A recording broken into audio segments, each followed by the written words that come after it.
यही मैंने आप लोगों को कुछ भारत सरकार की ये 9 साल में हमने क्या किया है उसका बारे में थोड़ा जानकारी आप लोगों को। नैनो आप लोग मालूम है नॉर्थ ईस्ट में एक ही हमारी यूरिया का प्लांट है नामरूप में।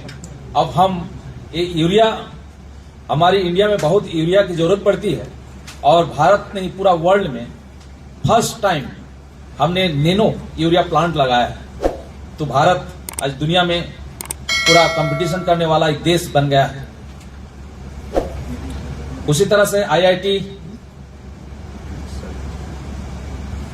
उसी तरह से आप लोग मालूम है कि हम ब्रिज बनाए हैं जो आप लोग मालूम है बोगीबिल ब्रिज भी मैंने उस समय जिस समय शिलान्यास रखा था उस समय मैं असम का अपर असम का इकलौता एक विधायक था और जब वाजपेयी जी आए थे उसका शिलान्यास करने तो ढूंढ रहा था यहाँ कोई बीजेपी का आदमी है क्या। तो मैं खड़ा था एक साइड में, सोचा था भारत के प्रधानमंत्री से मिल पाना मुश्किल होगा तो उसने मुझे बुलाया, बोला अरे पास में खड़ा रहो बीजेपी का एक पूजी एक इधर है। तो उसी समय शिलान्यास किया गया था बोगीबिल ब्रिज और इस ब्रिज बनाने में हमें करीब 14 साल लग गया। राम ने वनवास गया था 14 साल के बाद घुस गया था और ये ब्रिज भी 14 साल में लगा। इस तरह से काम हम लोग किए हैं। जो हमारी बोगीबिल ब्रिज है एक कोलम बाईपास केरला के आप लोग नहीं देखे, मैं तो गया था केरला, ठीक उसी तरह से कोसी रेल वो है। उनका बाद एक कैनल प्रोजेक्ट हमारा शरीयो का है। इस तरह से हमारी सरकार के द्वारा प्रोजेक्ट लिया गया था, वो कंप्लीट भी कर दिया गया है। रेलवे कश्मीर में एक रेलवे ब्रिज बनाया गया है। इस ब्रिज का जो हाइट है जो हमारा फ्रांस में जो ये है आईफेल टावर उससे भी ऊंचा है। आप लोग बताना चाहता हूं जो कश्मीर में जो हमारा रेलवे जो ब्रिज जो बनाया गया है तो हम आप लोग कहना चाहता हूं। उनका बाद स्टैच्यू के बारे में तो आप लोगों को पता ही है जो हम वर्ल्ड के सबसे टॉलेस्ट स्टैच्यू है और मैं चाहता हूं कि इस स्टैच्यू को आप लोग भी देखें। मैं 3-4 बार जा चुका हूं और मैं देखा हूं कि हमारी नॉर्थ ईस्ट के लोग भी जाते हैं सरदार वल्लभ भाई पटेल जी का जो स्टैच्यू है उसको देखने के लिए। मैं चाहता हूं कि अरुणाचल के लोग भी इस स्टैच्यू को देखने जाएं। उसके बाद हमारी वर्ल्ड के लॉन्गेस्ट हाईवे टनल जो बनाया गया है करीब 10,000 फीट की और ये हमारी हिमाचल प्रदेश में है। ये गति शक्ति आप लोगों को मालूम है कि ये गति शक्ति के द्वारा अभी हमारी जो जितनी भी प्रोजेक्ट है उसकी गति मिली है। पहले ऐसे था कि हम अगर कोई हाईवे बना रहे हैं तो हाईवे बनाते समय कोई अगर पाइपलाइन का काम है तो ऐसा होता था पाइपलाइन के लिए ही रुक जाते थे बहुत दिन तक, कभी फॉरेस्ट क्लियरेंस नहीं मिलता था। कुछ ऐसे समस्याओं को समाधान करने के लिए गति शक्ति बनाया गया है और इस तरह से हमारी काम चल रही है गति शक्ति के द्वारा।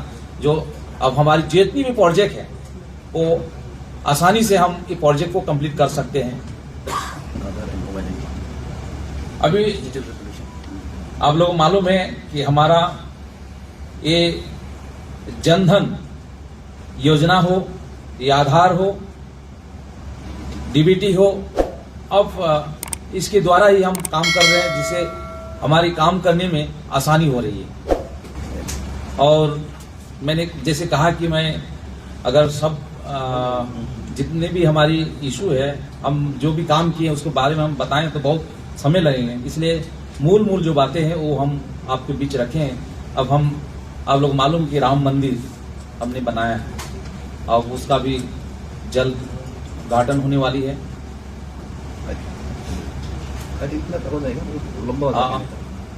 और बोलना है मैं तो बोलते रहूंगा। जैसे 370 के बारे में आप लोग मालूम है कि हम जम्मू कश्मीर से 370 हटा दिया गया है और अरुणाचल में तो भारत सरकार के द्वारा क्या क्या काम हो रहे हैं उसके बारे में विस्तार से हमारे सीएम ने कहा है आप लोगों को। नॉर्थ ईस्ट में कनेक्टिविटी नॉर्थ ईस्ट में कनेक्टिविटी किस तरह से बढ़ रहे हैं उसका बारे में आप लोग मालूम है। रेलवे हो या हाईवे हो या नेशनल हाईवे हो या 4 लेन हो, इस तरह से हम नॉर्थ ईस्ट में भी काम कर रहे हैं। कल्चर नॉर्थ ईस्ट कल्चर के बारे में तो आप लोग मुझसे ज्यादा जानते हैं, मैं इसलिए नहीं बोलना चाहता हूँ। आप लोग मालूम है सर्जिकल स्ट्राइक के बारे में भी हमने किस तरह से सर्जिकल स्ट्राइक हमने पाकिस्तान के ऊपर किए थे। आप लोग मालूम है हम कुछ देशों में वार हो जाने के कारण से हम किस किस देश से हमारे लोगों को हमने बचाया, साथ ही साथ हमारे पड़ोसी जो देश है नेपाल हो या बांग्लादेश हो, वहाँ के लोगों को भी हमने बचाया था। कोविड के समय करीब 2.97 करोड़ इंडियंस को हमने वापस लाया था। G20 का चेयरमैनशिप हमें मिला है हमारे भारत के प्रधानमंत्री को, और हर एक स्टेट में प्रोग्राम हो रही है, इसका बारे में भी आप लोग जानकारी है। और खूब जल्द G20 का जो समापन समारोह भी होगी। India global leader now. अब हमारी भारत के प्रधानमंत्री, हम कहते हैं कि वर्ल्ड का नेता है, लेकिन जो विपक्ष है उसको विश्वास दिलाना चाहता हूं, हमारी भारत के प्रधानमंत्री वर्ल्ड के नेता है। आप इस पिक्चर को अगर देखें तो आपको खुद महसूस होगा कि सचमुच भारत के प्रधानमंत्री वर्ल्ड का नेता है। तो इस तरह से भारत सरकार अरुणाचल के बारे में सोचते हैं, करते हैं। उसी तरह से आप लोग बताना चाहता हूं कि हम इंद्रधनुष नाम के एक कंपनी बनाए हैं, और इंद्रधनुष मतलब इंद्रधनुष में 7 रंग होती है, और 7 स्टेट में मतलब 8 स्टेट में हम पाइपलाइन बिछाने का काम शुरू कर दिए हैं, जो ईटानगर से ईटानगर तक भी हमारी इंद्रधनुष के द्वारा काम होगी। ईटानगर के लोग भी पाइपलाइन गैस के द्वारा घर घर हम पहुंचाने के लिए भी अपना मंत्रालय की तरफ से काम शुरू कर दिए हैं। ये भी आप लोगों को जानकारी देना चाहता हूं। साथ ही साथ मैंने कहा कि मैं लेबर डिपार्टमेंट के भी मैं मंत्री हूं, तो हम लेबर डिपार्टमेंट की तरफ से हम ई श्रम कार्ड बना रहे हैं। करीब 38 करोड़ असंगठित मजदूरों को हम ई श्रम कार्ड बना रहे हैं, और हमारी एक टारगेट भी है अरुणाचल के लिए, इतना बनाना ही है। अभी तक करीब हम 30 करोड़ लोगों को अभी तक ई श्रम कार्ड बना चुके हैं।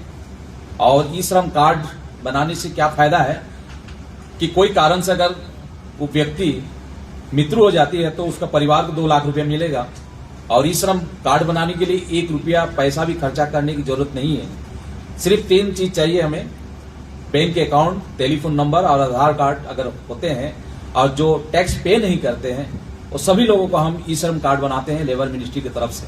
तो अभी तक 38 करोड़ हमें टारगेट है भारत सरकार की, लेकिन अभी तक 30 करोड़ हम बना चुके हैं।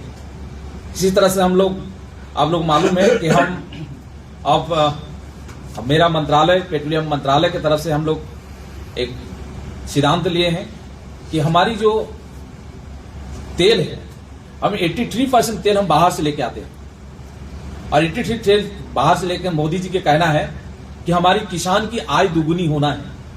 तो इसके लिए उसके ऊपर में हमारी मंत्रालय पेट्रोलियम मंत्रालय हम लोग काम कर रहे हैं, किसान की आय दुगुनी हो। जिस कारण से आप लोग बताना चाहते हैं कि हम राइस से इथानॉल बना रहे हैं, हम गन्ना से इथानॉल बना रहे हैं, हम मक्का से इथानॉल बना रहे हैं, और आसाम में नुमलीगढ़ रिफाइनरी में हमारी मंत्रालय के द्वारा हम बम्बू से भी इथानॉल हम निकालने जा रहे हैं। तो अब हम भारत में जो भी तेल आपको पेट्रोल पंप में मिलती है उसमें हम करीब 10-12% इथानॉल ब्लेंडिंग तेल ही आप लोगों को मिलता है। आज आप जो गाड़ी लेके आए हैं उसमें इथानॉल ब्लेंडिंग। अब हमारे मंत्रालय कहना है कि हम 20% तक जाएंगे। तो आप नॉर्थ ईस्ट में बहुत ज्यादा बम्बू होते हैं, तो हम नुमलीगढ़ रिफाइनरी में जो प्लांट हम लोग लगाए हैं, बम्बू से इथानॉल बनती है, वो कंप्लीट हो जाएगी नवंबर तक। और हम भी चाहते हैं कि हमारी अरुणाचल के बम्बू भी वहां जाए, यहाँ के किसान को भी 2 पैसा मिले। इस तरह से हम लोग काम कर रहे हैं। यही मैंने आप लोगों को कुछ भारत सरकार की 9 साल में हमने क्या किया है उसका बारे में थोड़ा जानकारी आप लोगों को दिए हैं। और हमें प्रेजेंटेशन आप लोगों को अगर दिखाना होता या बोलना होता तो मैंने कहा कि 1.5-2 घंटा लग जाती, इसलिए इसका कॉपी आप लोगों को दे दिया गया है और आप लोग इसको देखें और आप लोग प्रचार करें।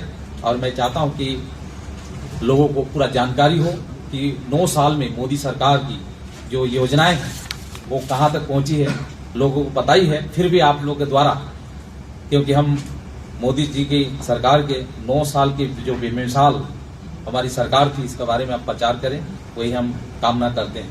तो आज की इस प्रेस इंटरेक्शन में आप लोग उपस्थित रहे, आप लोगों को बहुत बहुत धन्यवाद देता हूं। और विशेषकर मैं अरुणाचल के सीएम पेमा खांडू जी, डिप्टी सीएम चोना मेन जी को और हमारे यहाँ उपस्थित सभी को मेरा तरफ से बहुत बहुत धन्यवाद कहते हुए मैं अपना बात का यहीं विराम देता हूँ। धन्यवाद। बहुत बहुत धन्यवाद रमेश जी, रमेश सत्यार्थी जी। जैसे कि शुरुआत में हमने कहा, ये आज का जो प्रेस इंटरेक्शन है, this is more on an informal basis. Now I would like to open the floor for interaction. ये मैं यहाँ ये यहाँ वो पर्सन का सकता है। Hello. Sir, my first question, I'm from Arunachal Times. My name is Ambar Sangho. You being a tribal minister, your prime minister has inaugurated a new parliament yesterday and didn't invite the president of India. He is a tribal. You being a tribal minister from our region, so what is your reaction on that unprecedented development in the history of Indian constitution?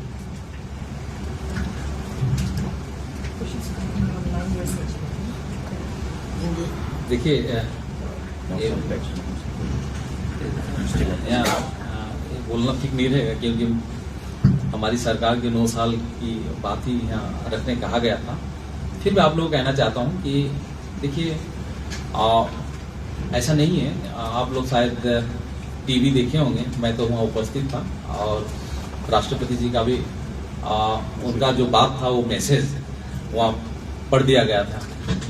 और कुछ बात है कि मैं यहाँ बोलना संभव नहीं है, लेकिन अब विपक्ष ने जो बात कहा है कि हम नहीं जाएंगे, तो विपक्ष का बात है, आप लोग मालूम है कि राहुल गांधी अभी वो कोई पार्लियामेंट मेंबर नहीं है, तो वो नहीं जाने के कारण से पूरा विपक्ष गया नहीं।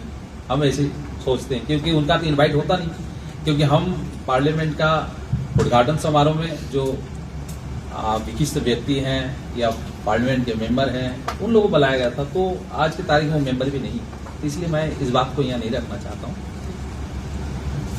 I am Utpal from PTI. मेरा एक सवाल है, आप जैसे बोला था अरुणाचल के लिए एक वो मेगा पार्ट सेक्शन किया था, लेकिन अभी वो मेगा पार्ट कंट्रोवर्सी में चला गया। अभी हाईकोर्ट में केस चल रहा है, वो अभी बंद है, तो उसका ऊपर आपको क्या करना है? इसमें मैटर क्या है, वो कोर्ट में क्यों गया? तो वही वो जो फॉरेस्ट लैंड है, फॉरेस्ट लैंड के लिए ये हम लोग के लिए बहुत एक सफलता का बात है कि जैसे रमेश तेली साहब, जो उनका पहला जो पोर्टफोलियो था वो फूड प्रोसेसिंग का ऊपर में था, और उनका टेन्योर में एक मेगा प्रोजेक्ट और एक मिनी प्रोजेक्ट, मेगा प्रोजेक्ट जो है वेस्टर्न अरुणाचल के लिए और मिनी प्रोजेक्ट जो है वो ईस्टर्न अरुणाचल के लिए सैंक्शन हो गया है। काम दोनों ही जगह में अच्छा चल रहा था। ईस्टर्न वाला तो काफ़ी एडवांस स्टेज में है, बहुत जल्दी कंप्लीशन भी हो जाएगा। यहाँ वेस्टर्न वाला जो पार्ट है उसमें लैंड का, जैसे आपने कहा कि थोड़ा सा फॉरेस्ट एरिया का थोड़ा सा कंट्रोवर्सी हो गया बोल तो इसको लेके मैं ऑलरेडी चीफ सेक्रेटरी और पीसीसीएफ और डीसी को भी कहा हूँ कि एक मीटिंग कंडक्ट करके इसको रिजोल्व करने के लिए। अरुणाचल में ऐसा बहुत सारा एरिया है, क्योंकि ये ईटानगर में भी बहुत सारा एरिया जो है रिजर्व के अंदर में मतलब पड़ जाता है। इसमें गवर्नमेंट का भी काफ़ी एरियाज रिजर्व के अंदर में पड़ जाता है, तो इसको हम लोग रेगुलराइज करना होगा। इस विषय पर मेरा ऑनरेबल यूनियन मिनिस्टर भूपेंद्र जी से भी मेरा मीटिंग हुआ था, और अभी ये पार्लियामेंट, आने वाला पार्लियामेंट में भारत सरकार एक अमेंडमेंट फॉरेस्ट का एक्ट को अमेंडमेंट के लिए भी प्रपोज कर रहा है। इसका ऑलरेडी एक पार्लियामेंट्री कमेटी भी गठन किया है। पूरे देश भर में अभी उनका टूर चल रहा है। नेक्स्ट मंथ जून 5-6 तारीख को नॉर्थ ईस्ट में भी उन लोगों का टूर है।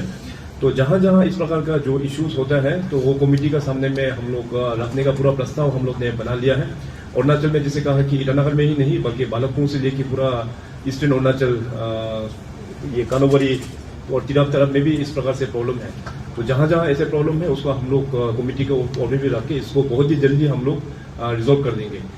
मगर ये मेगा फूड पार्क वाला जो हम लोगों का प्रायोरिटी सेक्टर है, तो इसको हम लोग जितना जल्दी हो पाएगा हम लोग इसको रिजॉल्व करने में पूरा कोशिश में लगा हुआ है। सर मेगा फूड पार्क का हम लोग जब बात कर रहे हैं तो सर मेगा फूड पार्क का थोड़ा सा मैं मेगा का ही बात करता हूँ। मैं देखिए मुझे बुलाया गया रहा इनॉग्रेशन करने के लिए, आप भी थे उसमें, है कि नहीं है? लेकिन डीसी साहब ने बताया कि ये सब जो चीज है सर इसको आज उद्घाटन मत कीजिए। तो मैंने ठीक है, मैं डीसी साहब का बात मान लिया है।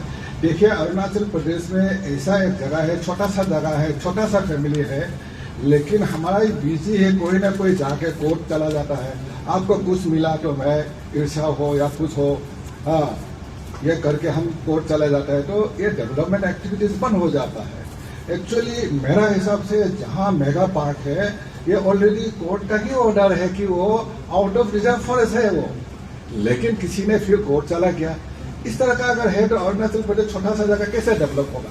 सरकार तो चाहता है, सरकार पिछले 9 साल में ये डबल इंजन सरकार जो 9 साल और 7 साल में पेमा खांडू सरकार कितना विकास करना चाहता है। ये तेलीजी से सीएम साहब ने बोल दिया, हम धन्यवाद देते हैं कि अरुणाचल जैसा एक जगह में है मेगा फूड पार्क है जहाँ 100 करोड़ इन्वेस्टमेंट ये जो हल्दीराम ने करने वाला है अभी, उससे और अच्छा हमारे लिए ये विषय क्या हो सकता है, लेकिन उसको बंद करके रखता है। हमारा ऐसे बहुत जगह है, जैसा नामसाई है, जैसा पासीघाट है, जैसा देवमाली है, जैसा आपका भालुकपुंग है, इस एरिया में उसको रिजर्व है। एक जमाना था हमको कोई पब्लिक हियरिंग नहीं करके रिजर्व बना दिया 1980। अभी उसमें उस एक्ट में अमेंडमेंट लाने वाला है। 6 तारीख को गुवाहाटी में मीटिंग होने वाला है, हमारा तपीर गाँव जी उसका मेंबर है। अगर उसमें संशोधन आ जाएगा, अमेंडमेंट आ जाएगा तो अरुणाचल के लिए बहुत अच्छा होगा, हम इससे छुटकारा मिलेगा। ये नहीं होने से बहुत हमारा डेवलपमेंट एक्टिविटीज बंद होकर बैठा हुआ है। लेकिन जैसे हमारा मुख्यमंत्री जी ने कहा है, जो भी समस्या है स्पेशली फॉरेस्ट जॉब को लेके हम जल्द से जल्द दूर करेंगे। सर मेरा सेकंड क्वेश्चन आपका रिलेटेड से होगा सर। उनका मेगा फूड पार्क के बारे में और कुछ बोलना था। सर जब डीसीएम साहब बोल दिया, मैं भी था तो मैं उनको भी जानकारी दे देता हूँ कि शायद स्टेट गवर्नमेंट का जो पार्ट जो था डेवलपमेंट एक्टिविटीज, सड़क, पानी और बिजली का, सर वो लाइन में क्या हुआ सर अभी तक का, क्या अपडेट है? नहीं, हम लोग जैसे सड़क दे दिया है, पानी भी दे दिया है, और जो भी देना है हमारा सरकार का तरफ से हम पूरा करेंगे उसका। सर कोर्ट में स्टेट गवर्नमेंट अपना पक्ष रखेगा, क्योंकि मेगा फूड पार्क जैसे दिल्ली साहब ने बताया कि बहुत इम्पोर्टेंट प्रोजेक्ट है, उससे स्टेट का इकोनॉमी भी अपलिफ्टमेंट होगा, at the same time employment भी जनरेशन होगा और फार्मर्स लोगों को भी बेनिफिट होगा, और प्लस मिनी फूड पार्क जो नामसाई में बन रहा है इसको भी कनेक्टिविटी करते हुए बहुत बेनिफिट होगा। तो स्टेट गवर्नमेंट कब रिएक्ट करेगा सर, कोर्ट का या अपील कब करेगा सोल्यूशन के लिए? आज का जो आप लोगों का इंटरेक्शन का बाद में ऑलरेडी डीसीएम साहब ने जो कहा ना कि वो मेगा फूड पार्क का साथ भी हमारा इंटरेक्शन है, आज ही इंटरेक्शन है, जिसमें हल्दीराम का जो मेन जो ओनर भी यहाँ पे आया हुआ है, तो उनके साथ भी इंटरेक्शन करके वो पता चल जाएगा कि एक्चुअली कोर्ट की वजह से कितना तक वहाँ पे अटका हुआ है। तो जैसे कहा कि ये हमारा प्रायोरिटी सेक्टर है, इसको हम लोग जल्दी रिजॉल्व करेंगे। आज के इस इलेक्ट्रेशन में करीब 30 मोर देन 30 मीडिया रिप्रेजेंटेटिव आए हुए हैं, इसलिए एक सवाल ही एक रिप्रेजेंटेटिव लेते हैं किसी और को, और रिक्वेस्ट है कि 9 इयर्स ऑफ मोदी गवर्नमेंट के कार्यकाल पर ही आपसे सवाल हो, आपके एजेंडा हो। सर आप पेट्रोलियम के भी और गैस के भी मंत्री हैं, तो अभी जैसे 2014 में 400 रुपये का गैस सिलेंडर एलपीजी मिलता था, आज वो 1200 रुपये का है और सब्सिडी भी बिल्कुल खत्म की गई है। तो ये एक आम आदमी जो मिडिल क्लास है, जो अफोर्ड नहीं कर पाएंगे, उनके लिए भी ये काफ़ी ज़्यादा दुख की बात है कि गरीब लोग या मिडिल क्लास लोग इस 1200 के सिलेंडर को अफोर्ड नहीं कर पाते। तो आपकी सरकार क्या कर रही है सब्सिडी को फिर से लाने में, या किस प्रकार काम करें? देखिए 9.6 करोड़ जो हमने बताया आप लोगों को, वो उजाला योजना है। वो उजाला योजना में जो बीपीएल जो परिवार है, महिलाएं, उनको दिया गया था 9.6 करोड़, और उसमें सब्सिडी थी, आप लोग मालूम है, हमने सब्सिडी थी और हमने फ्री में डिस्ट्रीब्यूट किए थे उजाला योजना के तहत 9.6 करोड़ एलपीजी कनेक्शन। और जैसे कहा गया है कि इंटरनेशनल मार्केट में जब गैस या तेल के दाम बढ़ती है, तो उसी तरह से भारत में हमारी जो 3 बड़ी company, Indian oil, Bharat petroleum और हिंदुस्तान पेट्रोलियम, तीनों कंपनी बैठ के ही सिद्धांत लेते हैं कि हम गैस या तेल के प्राइस कितना रखें। और हम चाहते हैं कि हमारी जो तेल के अभी जीएसटी में आए, हम चाहते हैं, लेकिन विपक्ष जीएसटी में लाना नहीं चाहते। कि आपको मालूम है कि असम में तेल के दाम जितनी है, तो बंगाल में तेल के दाम उतनी नहीं। वहाँ जो स्टेट गवर्नमेंट के जो वेट है वो ज्यादा लगा हुआ है। इसलिए हम लोग भी चाहता है कि तेल जीएसटी में आए, लेकिन विपक्ष नहीं चाहते हैं। हम तो चाहते हैं जीएसटी में आ जाए, पूरा भारत में हर एक जगह दाम एक ही हो। तो इस तरह से मैंने अभी राजस्थान में गया था, राजस्थान में हमारी सेलिंग घट गई है। तो खबर लिया घट जाने का कारण क्या है कि वहाँ तेल की जो स्टेट गवर्नमेंट की जो वेट है बहुत ज्यादा है, और पास में हरियाणा में कम है, तो लोग हरियाणा में तेल भरने के लिए आ जाते हैं, जिसके कारण से हमारी तेल की सेलिंग घट गया है। इसी तरह 3 कंपनी है वो बैठ के सिद्धांत लेते हैं और इंटरनेशनल मार्केट के ऊपर ही डिपेंड करते हैं रेट।